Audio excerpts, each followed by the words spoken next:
All right, so we'll solve this question 5.3, example 5.3.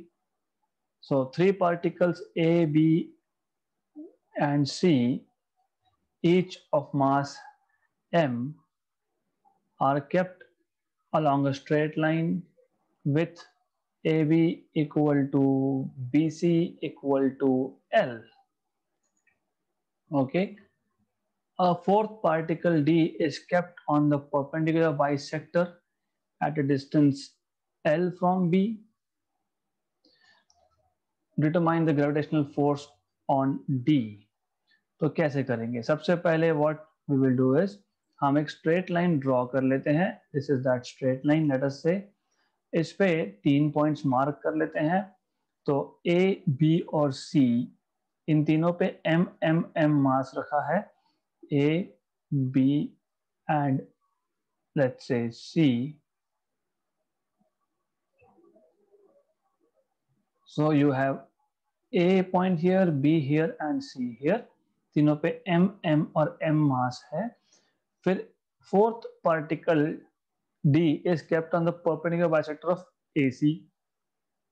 तो AC का perpendicular bisector मतलब ये, और इसका लेंथ भी L बोला है, राइट? तो you are keeping another particle D here. इसका भी मास M होगा ऐसा मान लो, क्योंकि कुछ बोला नहीं है मास के बारे में, तो we have to say that the mass is M. Okay, right, so mass is also M here. तो यहाँ हर जगह पे M M मास है. ये L है, ये L है और ये भी L है, right? तो your task is to find out what is the total force at D. इस D पॉइंट पे कितना फोर्स है. सबसे पहले तो what we will do is ये लाइंस को हम लोग ड्रॉ कर लेंगे. ये लाइंस को हम लोग ड्रॉ कर लेंगे. थोड़ा सा डायग्राम जो है लिटिल बिट लुकिंग असिमेट्रिक, थोड़ा सा असिमेट्रिक दिख रहा है, बट वी विल सी. आपको पता होना चाहिए ये हाइपोटेन्यूज है तो ये √2 टाइम्स ऑफ एल है, ये भी √2 टाइम्स ऑफ एल है बेसिकली, राइट? अब what we can do next is हमको निकालना टोटल फोर्स ऑन डी. सबसे पहले देखो डी पे जो फोर्स लगेगा, there are two ways of solving it. एक तो आपने अज्यूम करना है कि डी पे सारा का सारा फोर्स जो लग रहा है it is towards mass A, B and C. क्योंकि ग्रेविटेशनल फोर्स अट्रैक्टिव होता है, डी पे लग रहा है. जिस पे फोर्स लग रहा है, आपको याद होगा मैंने डायरेक्शन बताया था. If we are talking about force on D due to A, so it is towards A. Force on D due to B, it is towards B. Force on D due to C, it is towards C. ये पता होना चाहिए. If you don't know this, then you are gone. आपको पता होना चाहिए. तो I will just tell you that this is the force. मैं यहाँ पे arrow दिखा देता हूँ. This is force on D due to B. यहाँ पे जो force है, it is force on D due to A. और यहाँ पे जो फोर्स है ये है force on D due to C, correct?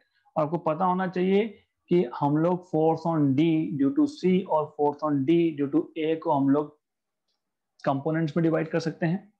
तो what we can do is we can make components. ये हो गया एक कंपोनेंट, ये हो गया दूसरा कंपोनेंट डाउनवर्ड्स किसका, force on D due to C का. Similarly force on D due to A का ये एक कंपोनेंट हो गया और एक कंपोनेंट गया नीचे, right? so this is how you do components, right? तो what we can do is हम यहां अब force on D due to A and force on D due to C निकाल लेंगे. And by the way, force on D due to A and force on D due to C, they are equal and basically in magnitude. Why in magnitude they are equal? क्योंकि distance same है, masses same है, तो forces भी same होंगे. तो सबसे पहले हम लोग क्या करेंगे, total force on D is given by force on D is equal to force on D due to A plus force on D due to P plus force on D due to C. Correct. अब आप बोलोगे एक एक करके हम find करेंगे। पहले निकाल लेंगे force on D due to A. ये आपका आ जाएगा, आपको पता है जी m1 m2, ए पे मास m, डी पे मास m, तो m square upon distance square होता है, अपॉन डिस्टेंस टू √2l का स्क्वायर। तो ये हो गया आपका force on D due to A as G m square upon 2 times of L square. Similarly, you can have force on D due to C equal to same G m square by 2L square, and you can have force on D due to B is equal to G m square, क्योंकि D पे भी m mass upon distance is just L square, right? अब हम लोग क्या करने वाले हैं, हम लोग अभी वर्टिकल और हॉरिजॉन्टल कंपोनेंट्स को स्प्लिट करके देखेंगे कि क्या हो रहा है। Correct. So let's see vertical and horizontal components. So पहले बात कर लेते हैं हॉरिजॉन्टल कंपोनेंट्स की। हॉरिजॉन्टल कंपोनेंट्स मैं डिटेल बता रहा हूं, इनफैक्ट इतना डिटेल की जरूरत नहीं थी, but I am telling the detail because you will need it. You should know this angle is 45. Without any doubt, this is 45. Right? This is 45, so this is 45. तो ये जो horizontal component है, this is force on D due to C cos of 45. Right? ये भी 45 होगा। मतलब ये जो हो गया force on D due to A cos of 45 with a negative sign, क्योंकि ये opposite direction में है। राइट। अब मैं ज्यादा डिटेल में जाऊंगा नहीं, मैं बोलूंगा since force on D due to A and force on D due to C are equal in magnitudes, therefore horizontal components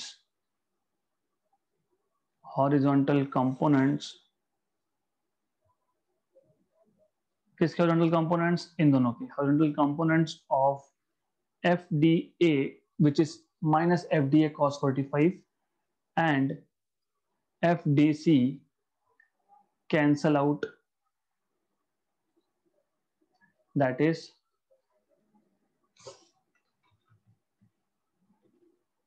is minus FDA cos 45 and FDC cos 45 ये कैंसल आउट होते हैं since they are equal and opposite, since they are equal in magnitude and opposite in direction,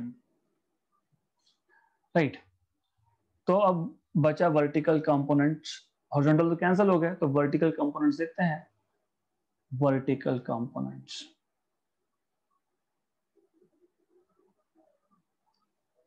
okay, तो vertically देखोगे तो 3 forces हैं। मैं diagram वापस draw कर रहा हूं यहाँ पे, just important things I am showing here. तो एक था force on D due to C का sine component which is this, right. एक था force on D due to A का sine component which is over here, और एक है force on D due to B, force on D due to B वो भी नीचे है, राइट। तो there are 3 forces which are acting. तो एक है आपका force on D due to B, एक है आपका ग्रीन में force on D due to A का साइन कंपोनेंट 45। ऑफ कोर्स वो नेगेटिव डायरेक्शन में है, तो डायरेक्शन आपको कंसीडर करना पड़ेगा। because it is vertically downwards. You have to take into consideration that thing, right, with a negative sign. वो देखेंगे बाद में.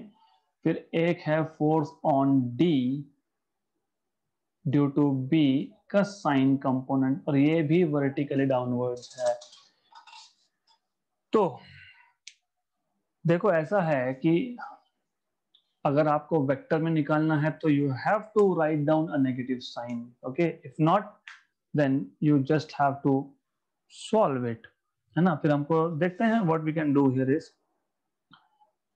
तो दोनों निकाल लेंगे, स्केलर फॉर्म में कर लेंगे, वेक्टर फॉर्म भी कर लेंगे. So therefore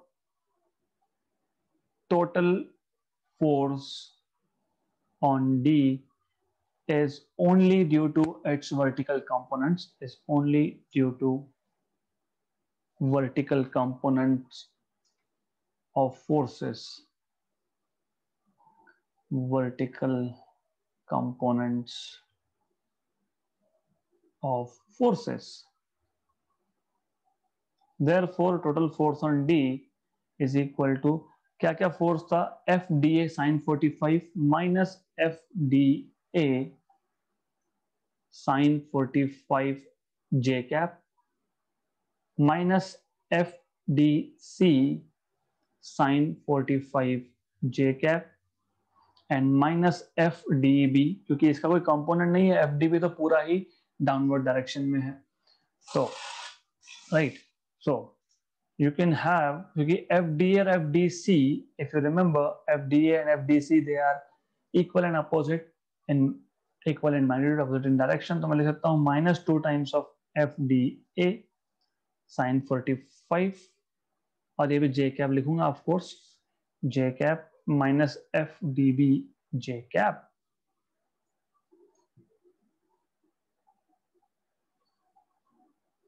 So you will have this as minus 2 FDA, मैंने ऑलरेडी निकाल के रखा है.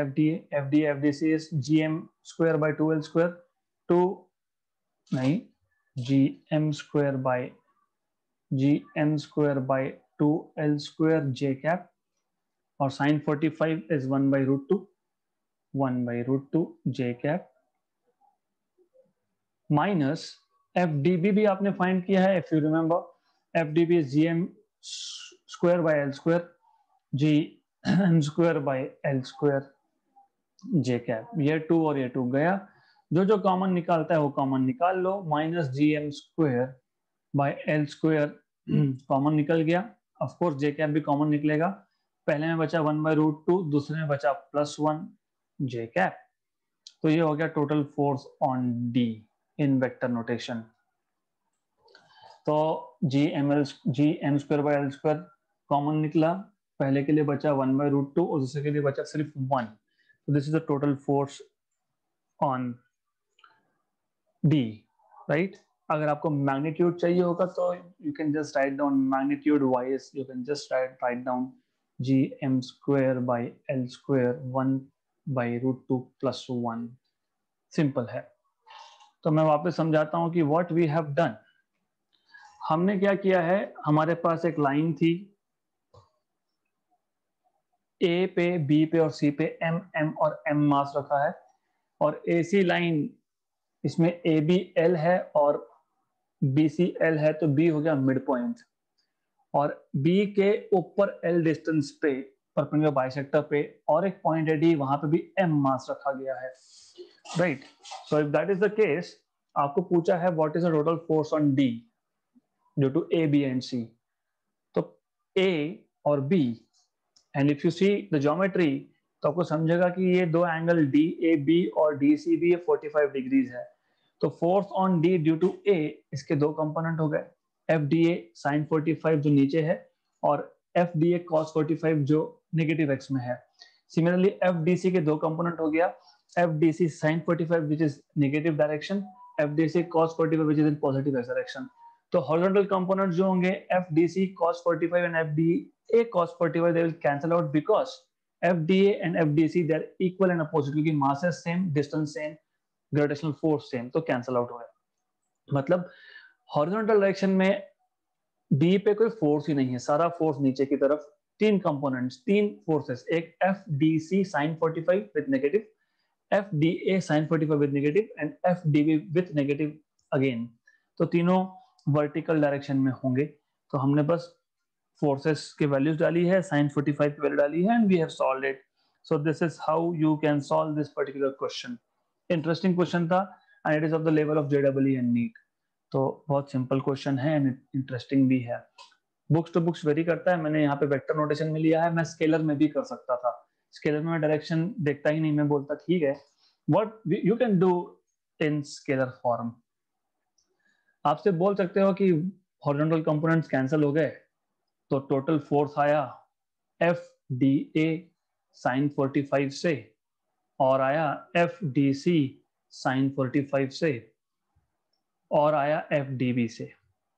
फिर आप बोलोगे एफ डी ए और डी सी सेम है तो 2 times of F D A sine 45, मतलब साइन 45 इज √2, ये √2 लिख दिया, plus F D B. F D B जो है इसका कोई कंपोनेंट नहीं है, then you substitute F D A which was G M square by 2l² and FDB which was gm square by l square, 2 cancel, जो common निकलता है common निकालो, gm square by l square 1 by √2 plus 1। तो scalar form is much more simple, है ना। तो scalar form भी आप यूज कर सकते हो, it's purely up to you. उन्होंने ऐसा कुछ बोला नहीं है कि you have to express your answer in vector form, so you can do it in scalar form as well. लेकिन वर्टिक हॉरिजॉन्टल कंपोनेंट्स कैंसिल करने पड़ेंगे बिकॉज वो कैंसिल होते हैं, right, simple. Let's move to next question. Calculate mass of the earth from the given data। हमको data में दिया है acceleration due to gravity, तो given data में we have the value of g which is 9.81 meter per second square, we have radius of earth re which is 6.37 into 10 power 6 meter, we have value of g which is 6.67 into 10 power minus 11 Newton meter square per kilogram square। We are supposed to find out mass of earth।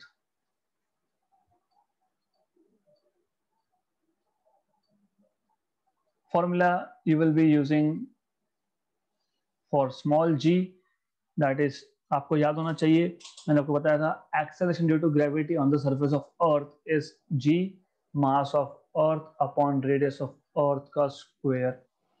So solution is very simple, so you have g is equal to gme upon re squared। तो आपको यहां से मिलेगा, आपको क्या find करना है me, तो me आपको मिलेगा G R E square upon capital G की वैल्यू 9.81, आर ई का स्क्वायर मतलब 6.37 इंटू 10 पावर 6 का square upon capital ji is 6.67 into 10 power minus 11। तो यहाँ पे तो सिर्फ कैलकुलेशंस का ही पार्ट है because other things it is simple. तो ये आपको 6.67 का रेसिप्रोकल आपको लेते आना चाहिए, या फिर आपको पता होना चाहिए that is nothing but, if I am not wrong let me check, it is 3/2। 3 के फैक्टर में आता है क्या वो देखना पड़ेगा मुझे, so I just have to check, so give me a minute. I am sorry, I am using calculator and you don't have that luxury of using calculator. So 9.81 divided by 6.67, if I am not wrong, is not precisely a factor of, so roughly बोल सकते हो, roughly बोल सकते हो 3/2 है, but it is not exactly 3/2, मतलब 1.5 नहीं है, 1.47 ऐसा आ रहा है, और 10 पावर माइनस 11 ऊपर गया तो प्लस 11, उसके बाद 6.37 का स्क्वायर करना पड़ेगा, दैट इज 40 पॉइंट समथिंग, 40.57, और 10 पावर 6 का स्क्वायर 12 आ गया, तो इंटू 1.47 59 50, ये माइनस प्लस 11 हो गया, ये 12 हो गया, तो ये आ गया आपका 59 0.648 into 10 power 23 kilogram. So this heavy we have, but if you remember, अगर आपको याद होगा हमने एक पर्टिकुलर चीज सीखी थी, if you remember of course, जिसको हमने बोला था ऑर्डर ऑफ मैग्नीट्यूड। मैंने आपको हमेशा बताया था ऑर्डर ऑफ मैग्नीट्यूड में कभी भी नंबर जो होता है वो 0.5 से लेके 5 के बीच में होता है। तो यू कैन प्रिसाइजली से 0.59 6 into 10 power 24 25 किलोग्राम, या फिर 5.9 into 10 power 24 लिखा तो भी चलेगा, या फिर as it is 10 power 23 में लिखा तो भी चलेगा, doesn't matter. So your answer is correct, क्योंकि हमको पता है it is around 6 into 10 power 24. तो 6 into 10 power 24 किलोग्राम अर्थ का मास हमको पता है। तो you can find out mass of earth from the given data if you know what is the formula of acceleration due to gravity. ये पता होगा तो ही सॉल्व होगा, और फॉर्मूला कोई रॉकेट साइंस नहीं है, it is simple formula, right? It is very basic thing. Next, calculate the acceleration due to gravity on the surface of moon if the mass of moon is 1/80th the mass of earth and the diameter of the moon is 1/4 that of the earth. So in given data what we have is, आपको बोला है mass of moon is 1/80 that times of mass of earth. Diameter of moon is 1/4 of earth, मतलब radius 1/4 है basically. So radius of moon is 1/4 of earth radius, and g value we are supposed to take 9.8 meter per second square. We are supposed to find out acceleration due to gravity on the surface of moon. तो ये value जो है ये अर्थ की value होती है। Formula हम लोग वैसे वही यूज करेंगे। We will say g is g m, देखो me मतलब mass on earth, mass of earth, upon r e square मतलब रेडियस ऑफ अर्थ स्क्वायर। तो ये पता होना चाहिए। तो ये पता होना चाहिए कि g के फॉर्मूला में जब हम m लिखते हैं, अगर हम अर्थ पे कैलकुलेट कर रहे हैं तो वो मास ऑफ अर्थ होता है। अगर हम लोग r लिख रहे हैं और अगर हम लोग अर्थ पे कैलकुलेट कर रहे हैं तो वो रेडियस ऑफ अर्थ होता है। ये चीज आपको पता होनी चाहिए। तो हम लोग क्या बोल सकते हैं, we can say G E is equal to G M E upon R E square, इसकी वैल्यू है 9.8। G moon is G M M upon are M square. Acceleration due to gravity on the surface of moon is gmm by rm square. That is we are supposed to find out. So I'll call this as equation number 1 and this as 2. So dividing equation 2 by 1, dividing 2 by 1, तो ये आ जाएगा आपका G M upon G E equal to G M M upon are M square upon G M E upon R E square. तो मुझे मिल जाएगा यहां से G M by G E is equal to mass of moon upon mass of earth, radius of earth upon radius of moon का square, right. तो mass of moon upon mass of earth is 1/80, यहां से M M upon m e is 1/80 and r e upon are m is 4। तो 1/80 और 4 का square, 4 square is 16/80, 4 ज़ा 4 20 ज़ा मतलब 1/5 आ गया बेसिकली ये, तो दिस इज जस्ट 1/5. तो acceleration due to gravity on the surface of moon is 1/5 of earth, and 1/5 of earth you can do it easily 9.8/5, तो जो भी आएगा 1.96 आएगा वो, तो 9.8/5 because 10/5 is 2, तो 9.8 980/5 is 19.6 to 1.96, so this is 1.96 meter per second square.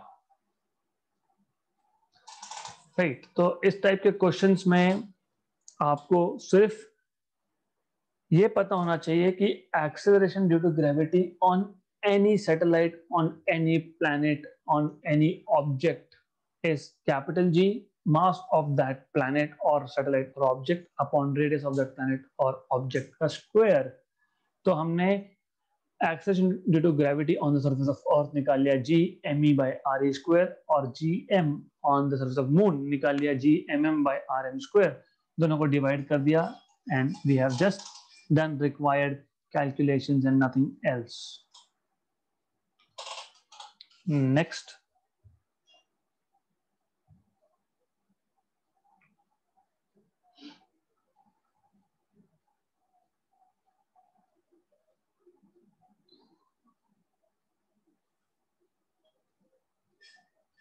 Find the acceleration due to gravity on a planet that is 10 times as massive as Earth. मतलब mass of planet is 10 times mass of Earth, and with radius 20 times that of Earth. Radius of planet is 20 times that of Earth. ये एक simple question है, क्यों? क्योंकि exactly वही चीज है जो हमने अभी की. तो हम what we will do is again same thing. What we're supposed to find is, and of course acceleration due to gravity on the surface of Earth is 9.8 meter per second square. We are supposed to find out acceleration due to gravity on that planet. Formula is the same. It is exactly the same question. सिर्फ moon की जगह पे अभी planet बोल दिया है. G is equal to gm by r square, and simple. So GE is capital GME by RE square, that is 9.8. Equation number 1. Acceleration due to gravity on that planet is GMP upon RP square. Equation number 2. Again the same thing, dividing 2 by 1. So you have GP by GE is equal to, अब मैं ज्यादा steps नहीं करूंगा, मुझे already पता है कि when I divide these two I get MP by ME and RE by RP का square. MP by ME is 10 and RE by RP is 1/20, जो कि मैं यहीं से लिख सकता हूं MP by ME, that is 10, and RE by RP is 1/20. So 10 upon 20 square is, so GP by GE is 10/400, right? या फिर 10/40 into 10 power minus 1, वैसे भी चलेगा. 10/400 होगा तो 1/40 होगा. ये इजी है because this is basically GP is equal to 1/4 is 0.25, और नीचे जो 10 है उसको 10 power minus 1 लिख सकता हूँ मैं, into 9.8. तो ये कैलकुलेशन करना पड़ेगा आपको. So 9.8 का 1/4 और 10 power minus 1. So that planet has a very small value of acceleration due to gravity, which is 0.245 meter per second square. तो बहुत कम है.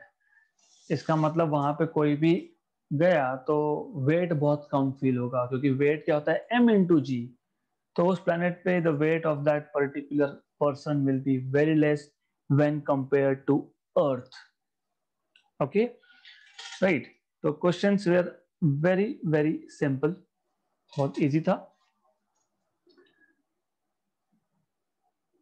Let's go to next topic and now I'll slow down little bit, क्योंकि ये इसके आगे एक important चीज सीखनी है. तो पहले मैं वो concept introduce करने वाला हूँ and then we will derive. तो what we want to see is, हमको क्या करना है? I'll better type this thing.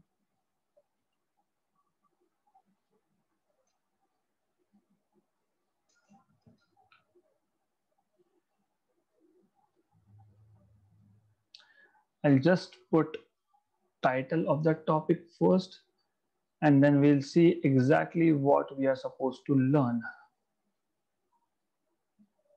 Okay. तो हमको करना क्या है? हमको सीखना है इस पर्टिकुलर टॉपिक में variation in the acceleration due to gravity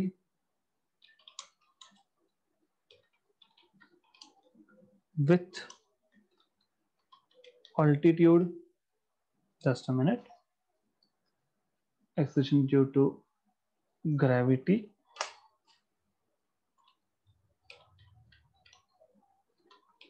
with altitude, depth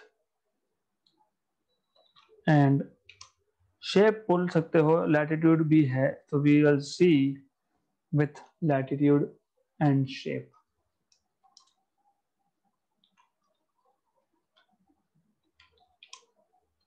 And shape. इसमें पहला जो हमको सीखना है that is variation of or variation in G with altitude. मैं समझाता हूँ exactly what we are talking about here. देखो, the idea is this. We already know that हम लोग हमेशा G की वैल्यू 9.8 लेते हैं. But the question is, ये जो 9.8 वैल्यू है G की, वो exactly कहाँ पे है? Exactly कहाँ पे मतलब ये इक्वेटर हो गया. ये इक्वेटर पे G की वैल्यू 9.8 लिख रहे हैं या फिर ये पोल है, नॉर्थ एंड साउथ पोल, है ना?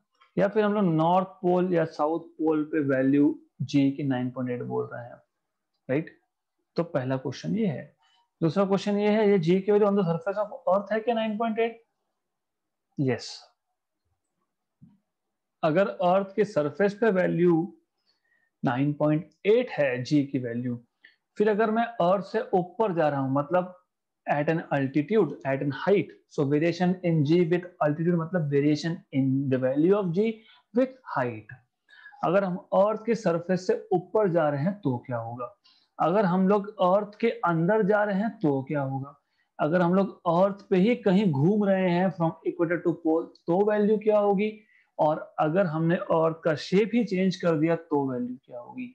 So these are all the things that we want to learn, but we will start with variation in G with latitude, with altitude, not latitude. Altitude मतलब height.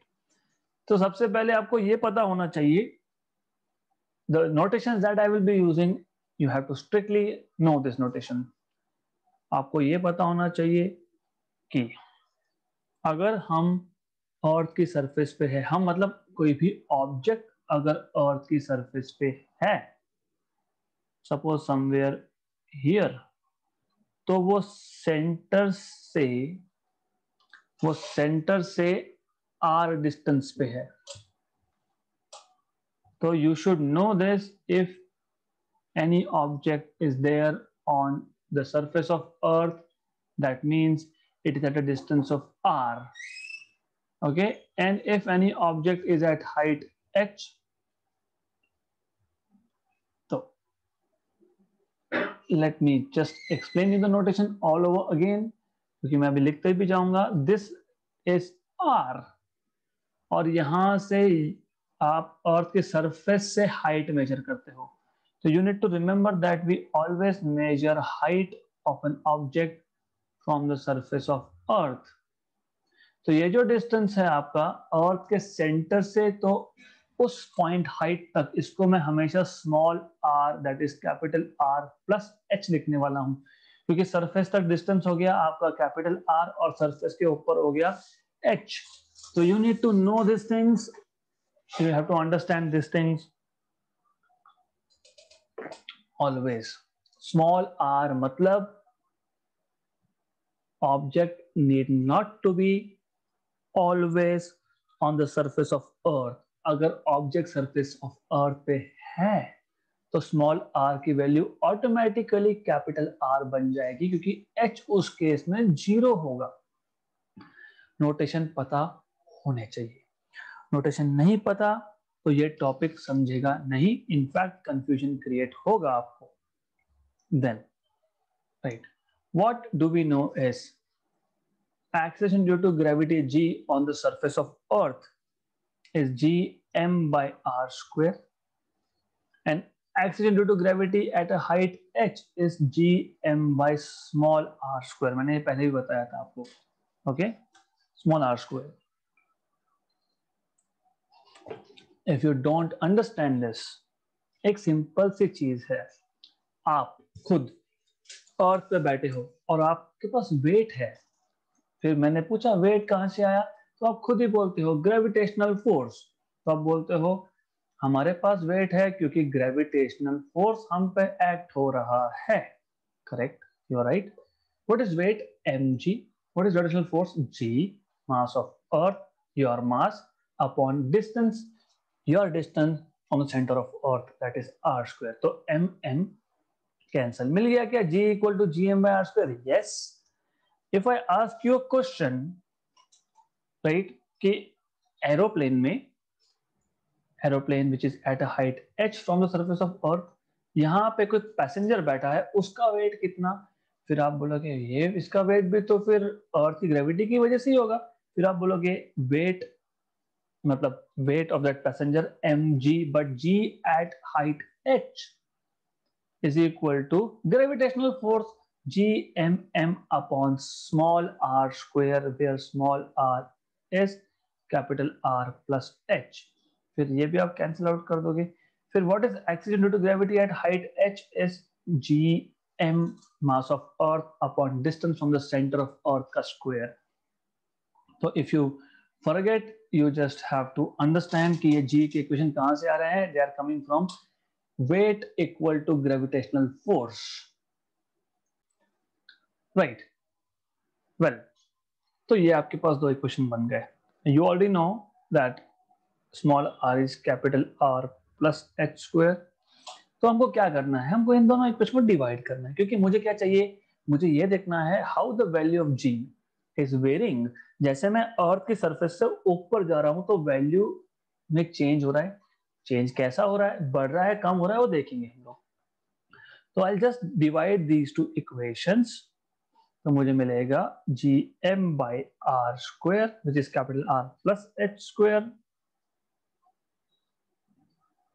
upon gm by small r square. Small r ऊपर लिख दिया, capital R square. I am sorry for this. तो सिर्फ surface value और height पे मैं बस I am just putting it. Okay, I am just substituting the equations. तो मुझे क्या मिलेगा? I will get r square upon r plus h का square. Okay, right. So it is as simple as that. Correct? यहां से हमको समझ में आता है कि जैसे जैसे आप ऊपर जाओगे वैसे वैसे g की वैल्यू कम होगी. कैसे समझा? Because gh is equal to r upon r plus h square into g. मैं जैसे हाइट बढ़ाता हूं डिनोमिनेटर बढ़ता है. जैसे डिनोमिनेटर बढ़ता है तो ओवरऑल नंबर कम होता है, और ओवरऑल नंबर कम होने का मतलब है उसका भी स्क्वायर है. राइट? फॉर एग्जांपल अगर मैं अगर half the radius of earth पे हूं, मतलब जो हाइट है दैट इज r/4. आपको पता है, अभी आपने देखा 6400 kilometre is the radius of earth. Divide by 4 कर लो या फिर हाफ कर लो, 3200 किलोमीटर कर लो। तो मैं अगर हाफ द रेडियस पे हूँ, मतलब मैं सरफेस से 3200 किलोमीटर पे हूँ, तो क्या होगा? तो GH will be equal to R upon R plus R by 2 square into G. मतलब ये होगा आपका R upon 3R by 2 square into G. R cancel, तो 2/3 स्क्वायर इंटू जी मतलब 4/9 टाइम्स ऑफ जी।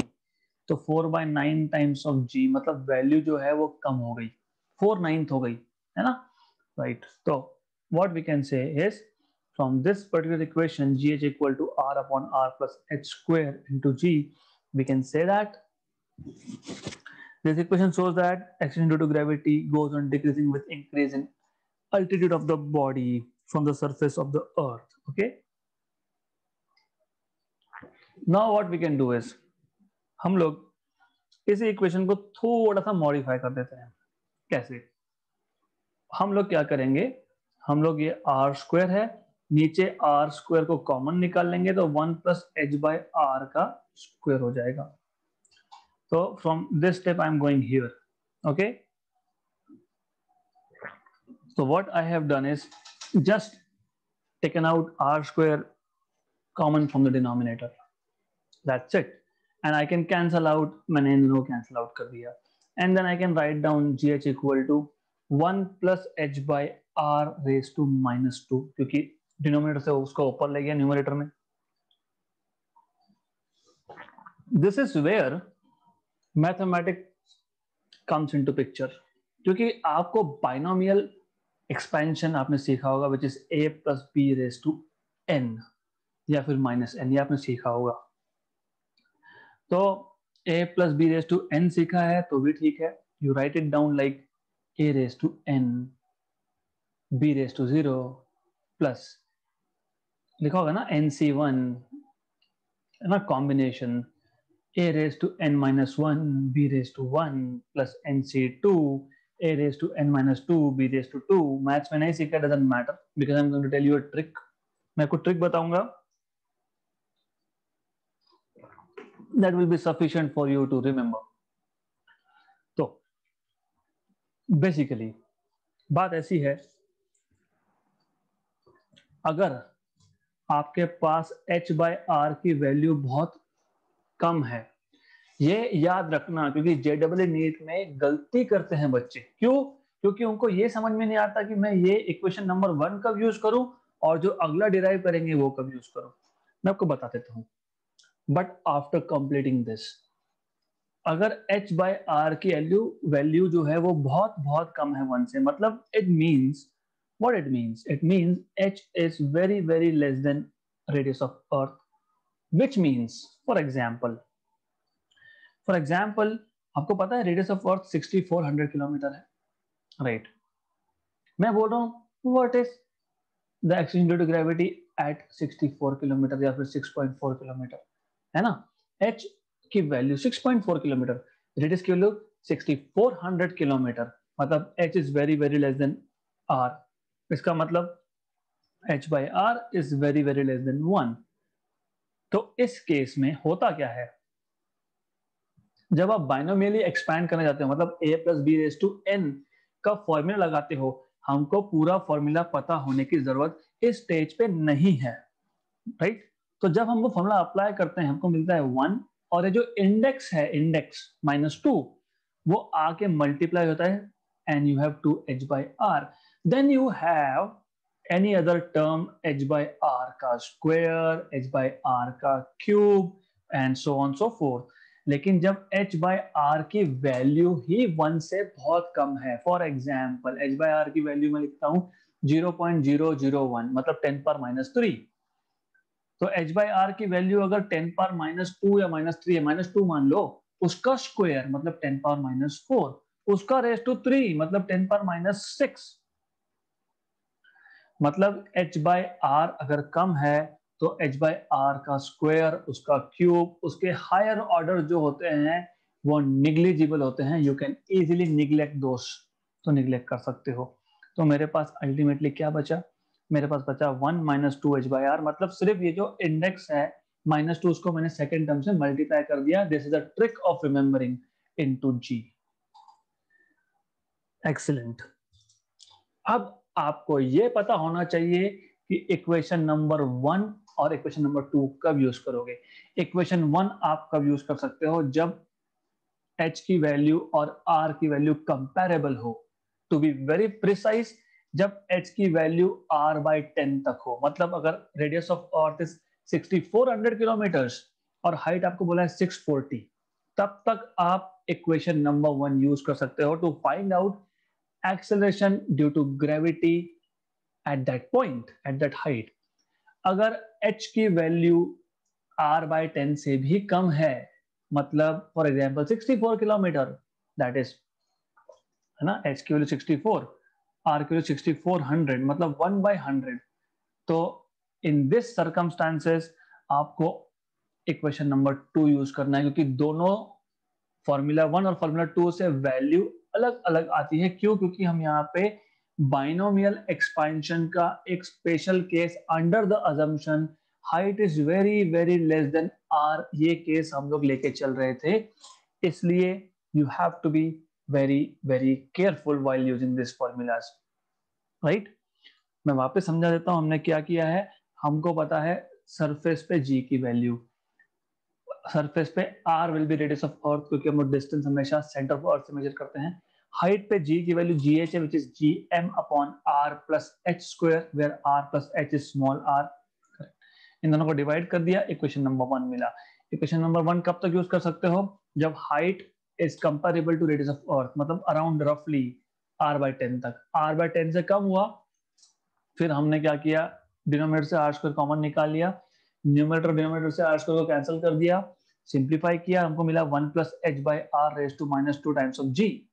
फिर हमने बाइनोमियल एक्सपेंशन थ्योरम लगाया है, जो मैं कल वापस बताने वाला हूं आपको, and we have 1 - 2h by R into G. तो ये हम strictly h by R is very very less than 1 domain में यूज करते हैं, राइट. तो it is sufficient for today. What I will do for tomorrow is, कल मैं पूरा रिपीट करके आपको ये वापस लिख के दूंगा. So I'm just deleting this from my notes so that we can start afresh tomorrow from this particular topic. And it is easy and interesting. Okay, right. So your task for today will be to revise this topic from this video, and tomorrow I am going to revise it quickly और हम लोग notes भी बना लेंगे.